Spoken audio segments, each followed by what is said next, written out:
ಜಿಲ್ಲಾ ಕಾಂಗ್ರೆಸ್ ಕಾರ್ಮಿಕ ವಿಭಾಗದ ರಾಯಚೂರು ಮಹಾನಗರ ಪಾಲಿಕೆಯ 20ನೇ ವಾರ್ಡ್ ವಿಭಾಗದ ಅಧ್ಯಕ್ಷರಾಗಿ ಹನುಮಂತು ಇವರು ನೇಮಕಗೊಂಡಿದ್ದಾರೆ.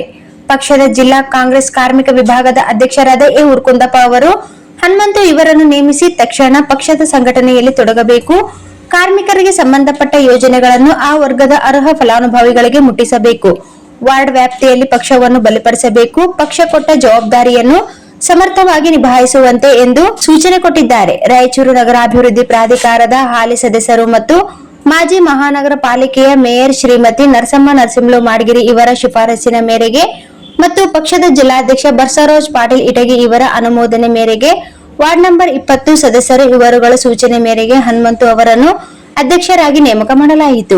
ಈ ಸಂದರ್ಭದಲ್ಲಿ ರಾಯಚೂರು ವಿಧಾನಸಭಾ ಕ್ಷೇತ್ರದ ಪರಾಜಿತ ಅಭ್ಯರ್ಥಿ ಮೊಹಮ್ಮದ್ ಶಾಲಂ, ಕಾಂಗ್ರೆಸ್ ಪಕ್ಷದ ಯುವ ಮುಖಂಡ ಮತ್ತು ಮಹಾನಗರ ಪಾಲಿಕೆ ಮಾಜಿ ಉಪಮೇಯರ್ doctor Sajid Sameer, ward number 15ರ ಬಿ ರಮೇಶ್ ತಿಮ್ಮಾರೆಡ್ಡಿ ಮತ್ತು ಜಿಲ್ಲೆಯ ತಾಲೂಕು ಮತ್ತು ವಿವಿಧ ವಾರ್ಡ್ಗಳ ಕಾರ್ಮಿಕ ವಿಭಾಗದ ಪದಾಧಿಕಾರಿಗಳು ಭಾಗವಹಿಸಿದ್ದರು.